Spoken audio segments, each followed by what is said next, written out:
Good morning, everybody. We are in the prologue of the Gospel of John. And yesterday, or in the previous lesson, I should say, we began just going verse by verse, trying to ask ourselves, what is this author doing to us as we read this text, as this text is structured? And we saw a number of very interesting things related to a Christological reflection on creation. That is, there are three creation stories in the Bible.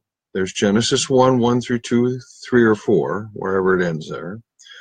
There's the second creation story in Genesis 2, 3, 4, 5, 6, 7, 8 through 11, which is kind of a mixture of two traditions. And then there's John 1. There are three creation stories. You have to understand this. The first creation story is not just a creation story, it's eschatology, because it has an end in it, this Sabbath, this rest, okay?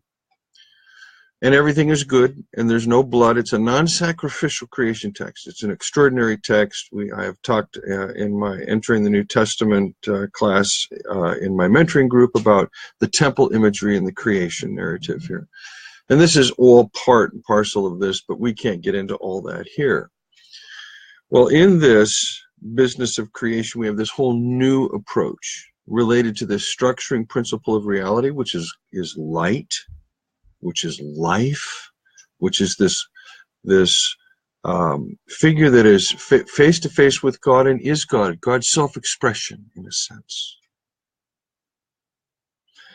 And this reality is borne witness to in a human figure who's not named yet, but there's another figure that's named that just locates this thing right down in space and time, or what the apostle Paul would say in Galatians, at the right time Christ was born of a woman born under Torah, and just zoom localizes it. So now we have this historical figure in John the Baptist bearing witness to this light. We've seen so far that we could read this abstractly, but that's not what the writer's doing.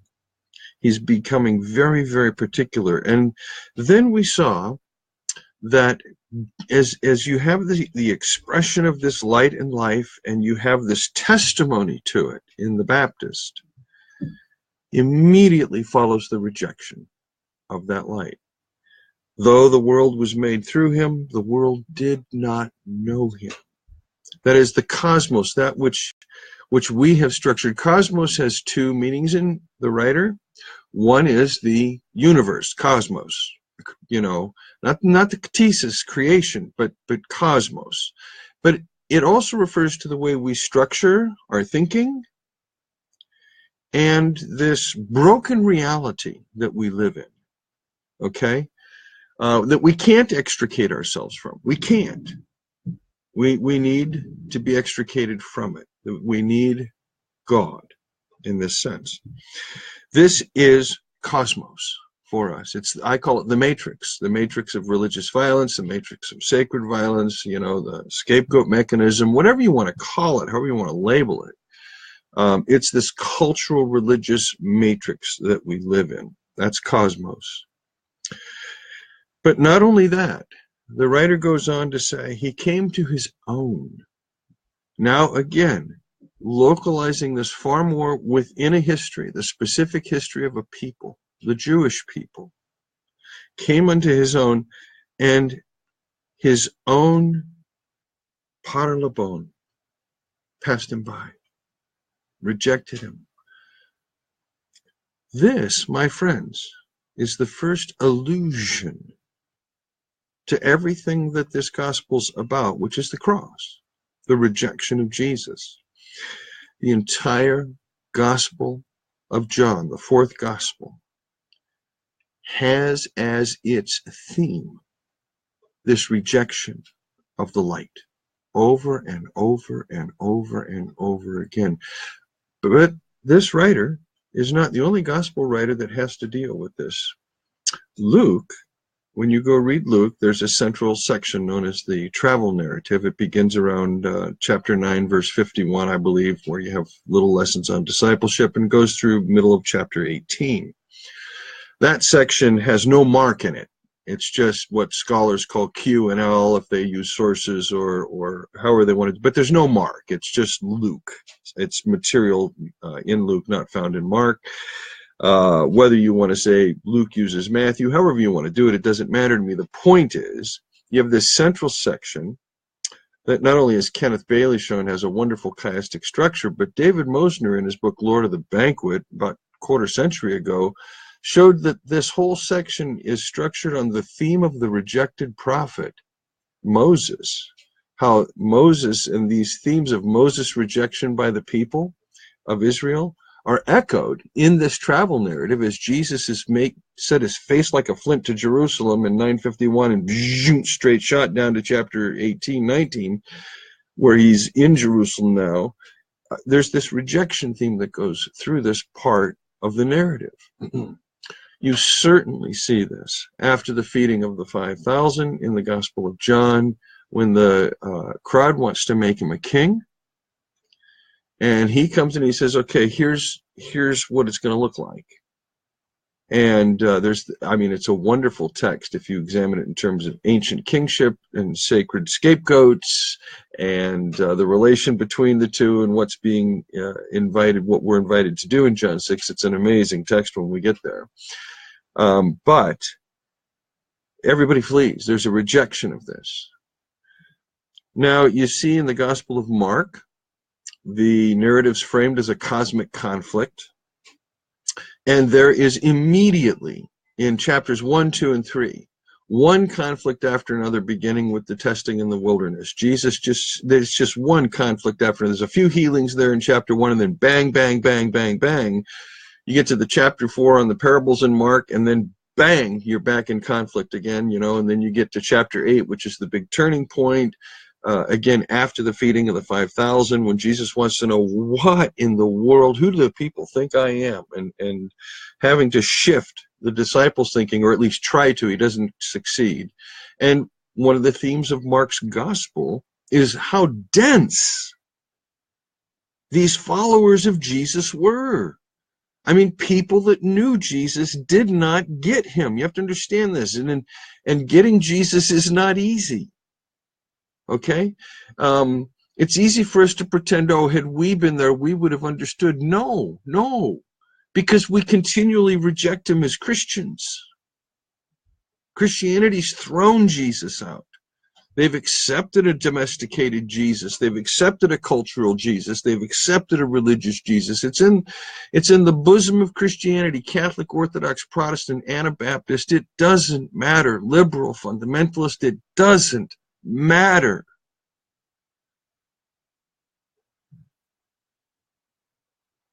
He came into the world. That includes the church. The world did not know this logos.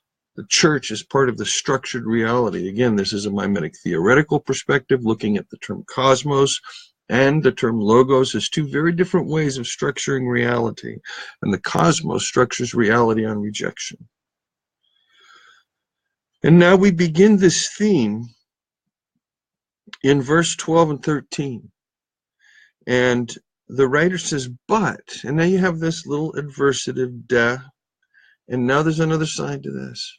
As many as welcomed him in, opened the door, come in, showed hospitality to this Jesus.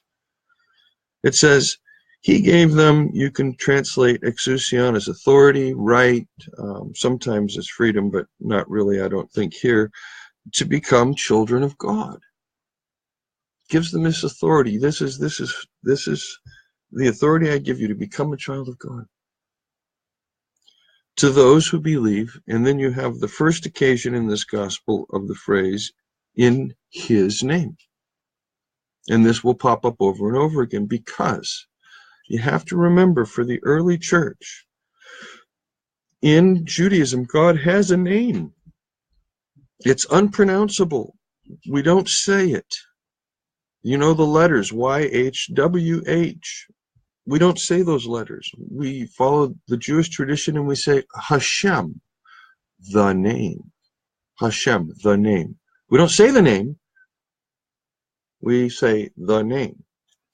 And for the early church, in the ascension and session of Jesus at the right hand of the Father, as you find, for example, in Philippians 2, Jesus, the specific, is given that name, Hashem. Hashem's name is given to Jesus. There's that very clear identification at that point. And the author is reflecting this in the phrase, in his name. And he moves on and he talks about the birth here of these children, the right to become these children. He says, it's not from blood or from human choice, nor from the choice of a male, to have an heir. None of this happens, but they are begotten of God. It is God that does this. We in Christendom are far too anthropocentric. We think the gospel is about us. It's first about God and the character of the God that engages us, because only the character of the Father as an engagement of us is a true engagement with God. Everything else is religion. Everything else is projection. Everything else is just anthropological, anthropocentric, in the worst way. And the writer's letting us understand here that the story, the gospel, God's spell, God's story, God's narrative, the gospel's about God. And we've got that reversed in almost all Protestantism in America today.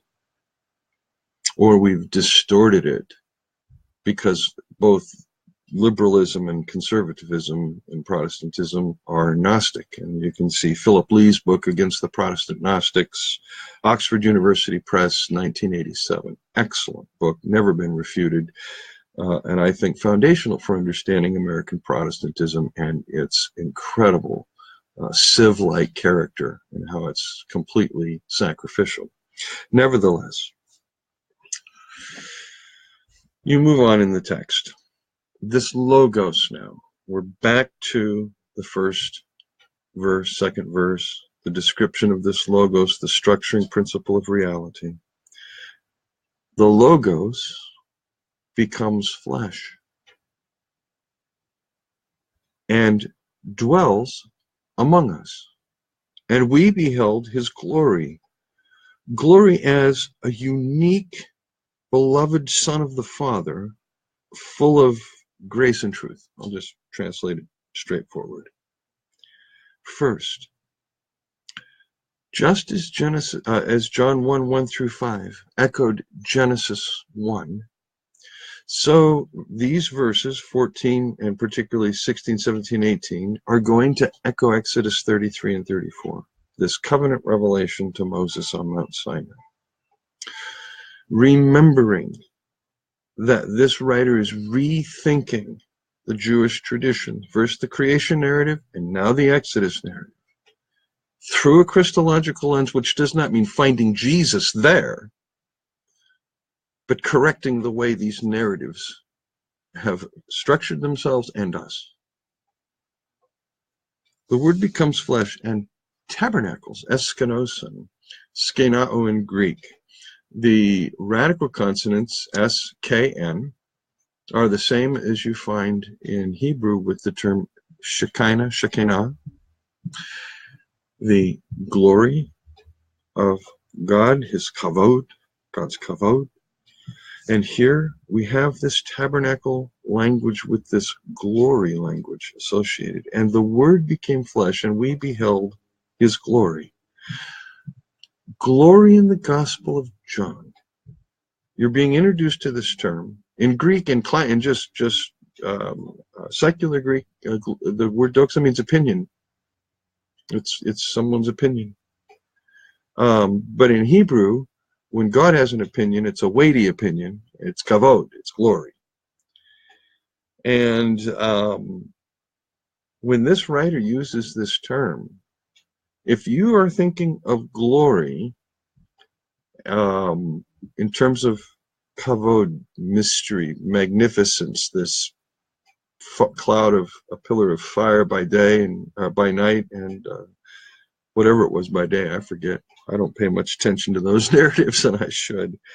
At any rate, you have here, in this historical figure, in this human being, you have this logos. This logos and this human person are fused. They're one. They're one and the same. The logos became flesh. Sarx. It doesn't say the logos became a man, ho anthropos.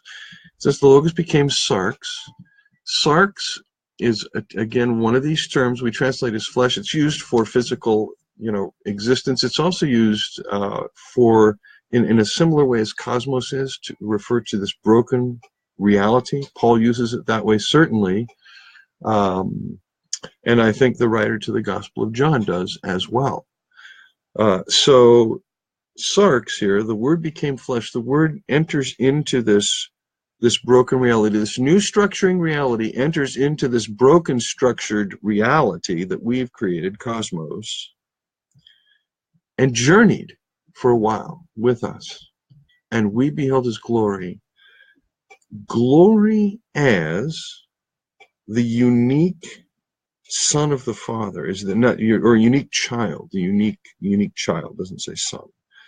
Monogenes here, and Craig Keener has an excellent bit in his commentary on this if you want to read it, explains very simply, to translate this as only begotten is just to be under the influence of the Latin Vulgate, and there's no need to do this. This is not Nicaea, okay? For that, you would need a different term, monogenetos with a double nu. This does not come from monogenao with a double nu. It comes from monogenao with a single nu, which means one of a kind, unique, only. And it's used, for example, in Genesis 22 with regard to Isaac as the only child. Take your son, your only son, your monogenes, your only child. Your unique child of promise, certainly. And so that's how monogenes is used here. And again, how specific have we gotten? We have not only gotten very specific with regard to this individual here, this logos becomes flesh, but that this logos has a glory. We don't know what this word means yet, but there's something weighty surrounding this logos figure, this figure who doesn't have a name yet. And that glory is this, you could almost want to say, aura of being the unique self-expression of the Father. Notice this. This glory is full of karitos kai aletheos, grace and truth. This translates to Hebrew terms chesed and emeth, covenant faithfulness, and truth, true truth. Okay? We certainly recall in this gospel the use of this or its adjectival form alethenes with regard to so many sayings. I am the true vine, for example. You have covenant faithfulness here, karitos, and karitos, charis, grace. So that's why translators say full of grace and truth. Those are kind of weak terms for us because we think we know what grace is and we think we know what truth is, and we don't have an idea of what either is. I've observed before that grace is where there exists no economy of exchange in a relationship. That is,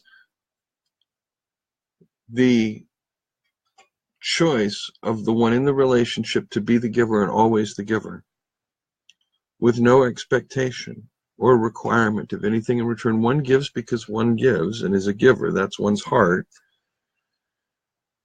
That's grace. That's the Father. And that's what we see in the Son.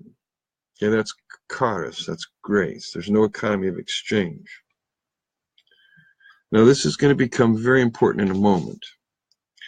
So we have next, John bears witness concerning him and cries aloud, saying, this is the one of whom I am said, the one who came after me is before me, for he was first. And now this little slip in the narrative brings John's witness back in. So now we have the second witness of the Baptist to the Logos. The first witness of the Baptist to the Logos is in verse 6. Now we have the second witness to the Logos here of the Baptist. This one who came after me is before me. He's prior. He's protos. He's first. And then the writer is going to say, this is the hymn would continue. So I'm going to read from verse 14 to 16, and we'll pull out that little narrative piece. The Logos became sarx and tabernacled among us, and we beheld his doxa. Doxa as a unique child of from the Father, full of charitos, grace and truth. For from this fullness, from his fullness, we have all received. Kai karen antikaritos. Grace in place of grace.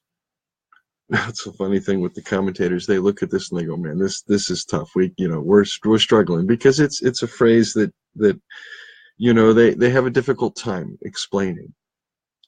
All the writer's really trying to say is, and if you understand this, that there's no economy of exchange in grace. This is what the writer's doing.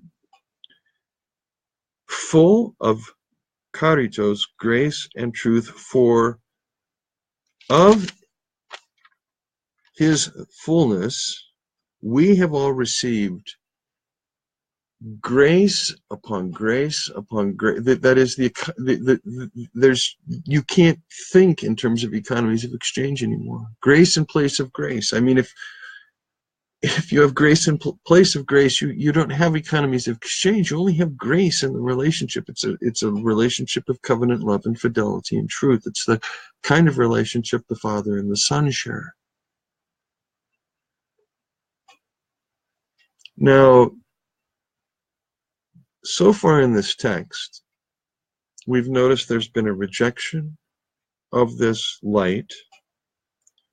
We've noticed that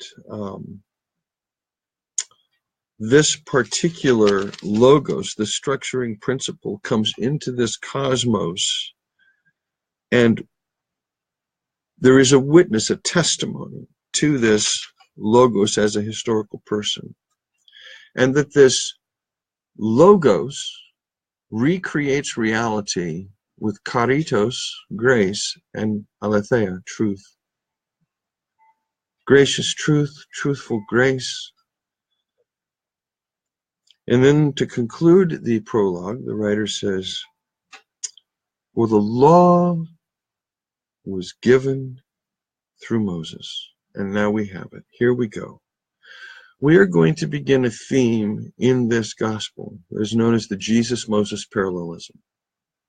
And in this gospel, one of the things that you have to recall, first century, late first century, one of the things that's happening with Christians who are still in the synagogues, that is, they're Jews. They worship in the synagogues, but they're Christians. And if they've, for some reason, had to kind of maintain a fairly secret identity, which appears to be the case, but they've been outed, and now they're being rejected by the synagogue, and that is part of the milieu of this gospel writer, and that is the thesis behind Lou Martin's work and others who recognize that there's this kind of thing happening in the background here. The contention has to do with the locus or authority of revelation. Where is revelation to be found? And of course, for Judaism, it's Torah and Moses. And it's difficult for those that don't study Second Temple literature to realize the archetype that Moses is and functions as in Judaism, in Second Temple Judaism. It's absolutely astonishing how revered he is. Samaritanism, surely. But you have here now this Torah, this instruction, was given through Moses. I believe it's in C.H. Dodd's interpretation of the fourth gospel. And he observes that every single assertion made about the Logos in John 1, except for that of John 1:14, the Word became flesh, but the other assertions at the beginning were made about Torah by the rabbis. That is, Torah exists in the beginning with God. Torah is in some sense divine through inspiration. All things are created through Torah and for Torah. God consults Torah before God does certain things. That's not necessarily here or there, but it's true. You see this especially as you look in wisdom literature, where Torah and wisdom becomes fused, and wisdom becomes this handmaiden of God, through whom things are created, as in Proverbs 8 or the wisdom of Solomon. These themes are also fused here in the fourth gospel. They're part of this bigger background, and there is a wisdom tradition here that we should talk about, but my gosh, this text is too deep and rich, and I'm really trying to get somewhere with this as we move through this. So you have this Jesus-Moses parallelism, and the writer begins by saying the Torah came through Moses. Charis and aletheia, that is the two terms that were used in verse 14, full of grace and truth. That is, this Logos become flesh has this glory. This glory is full of grace and truth. And from the fullness of this glory, we've all received grace upon grace upon. You can't imagine life without economies of exchange. It's the writer's just trying to get you to begin to move there. So this Torah comes, or is given, I should say, through Moses. Grace and truth come through Jesus Christ. Now we have Jesus named for the first time in the narrative. And immediately upon that, we have an assertion about this Jesus Messiah. No one has ever seen God. Now again, hearkening back to the Exodus narrative, when Moses says, I want to see you in your glory, and God says, I'm going to hide you in the rock. Don't look back. You're just going to see my backside. That's all you get to see. And Moses, it's so incredible. Just even this little teeny shadow of a figment of a piece that Moses sees turns his face, sacred and lights up, and he has to have the veil and the whole thing, and Paul gets to play on that in 2 Corinthians 3. This is this notion. Torah comes through Moses, but grace, real covenant faithfulness, and truth come through Jesus. No one has seen God. No one has seen God. Then you have the phrase, the unique God, in some manuscripts. Other manuscripts read the unique Son of God, or just simply the unique Son. The editors in the third edition gave this a B reading. It probably does matter for stricter exegesis, what's happening here.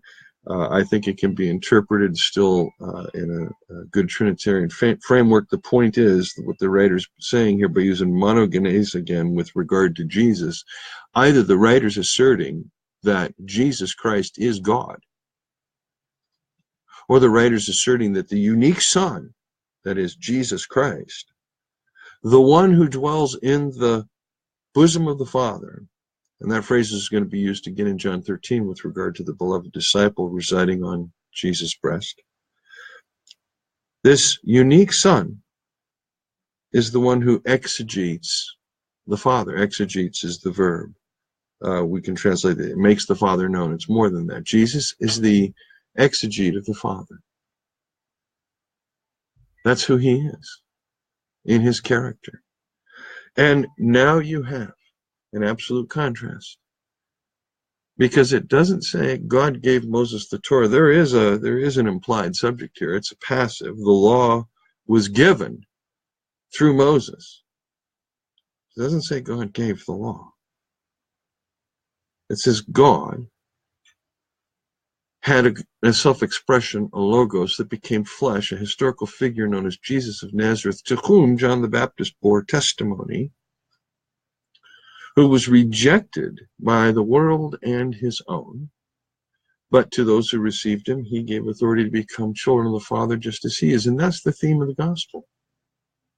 It has nothing to do with how the evangelicals interpret it. Nothing at all. Because they haven't changed their way of thinking. They're still sacrificial. They haven't made the moves this writer's inviting us to make by living in a Trinitarian life.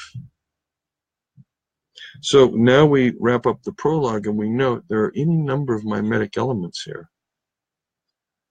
There are certainly, as it were, prescient kinds of views toward what's going to be happening. You don't know this yet with doxa, which will begin to be redefined in chapter 3. But already the writer is going to be changing the way you think about what glory is. And so he's inviting you to come into this. Maybe you're thinking in terms of, this bright, brilliant manifestation that's easy to be seen. And the writer is going to say eventually, no, doxazo, to glorify, refers to this abject humiliation on the cross, this crucified criminal death, this awful, torturous experience where obviously God is not.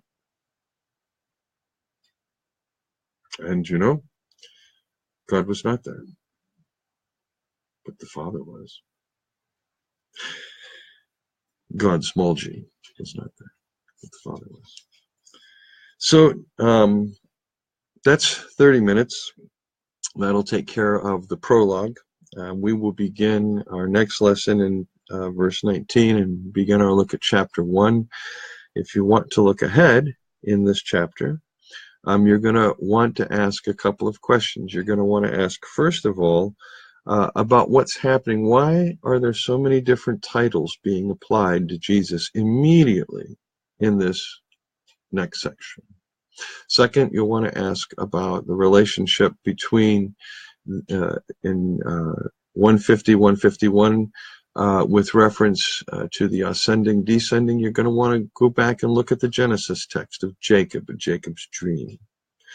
You're going to want to ask about Ezekiel and the use of Ezekiel and Merkabah mysticism. If you're a scholar, Gary Manning has an excellent book on Ezekiel and Jewish mystical traditions and what the writer is actually reacting against in when we get to that, I'll talk about ascent, religious experiences that in Judaism, mystical religious experience where you ascend a ladder, as it were, to the divine, very identical really to the entire Western Christian model of the ladder of monks or cataphatic spirituality or the charismatic, journeys to heaven, that, you find repeated ad nauseum going all the way back to the Hanukkah literature. And you see the influence of this, and we'll talk about that when we get there, and how the writer's reacting against all that, because the fact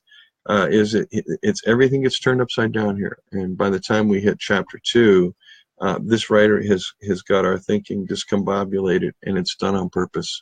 Anyway, wish you well. Hope you have a good time reading the Gospel of John with me. I hope it's been fun. It's been fun for me. Peace and love. Cheers. Till next time.